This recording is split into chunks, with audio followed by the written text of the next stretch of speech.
Subukan ko tong hulihin tong crab. Ewan ko kung kagatin niya ako.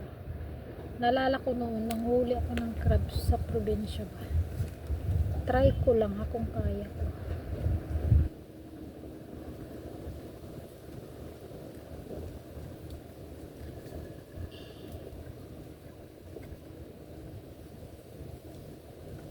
Try ko lang.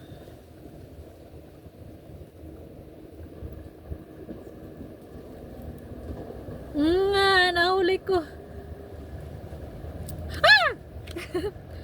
Nahulog.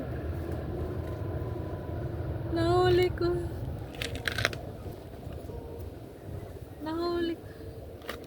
Natanggal yung ano niya, likod niya. Uy!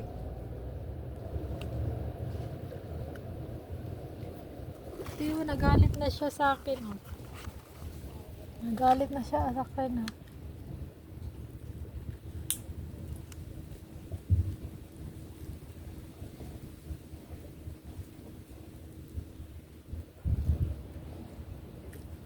Bakit bakit ang lambot ng likod niya? Tama. Sorry na ano ko yung ano niya, na nag-crack yung likod niya. Parang ano matanda na siya. Mamatay na siguro po. Ang lambot ng likod niya.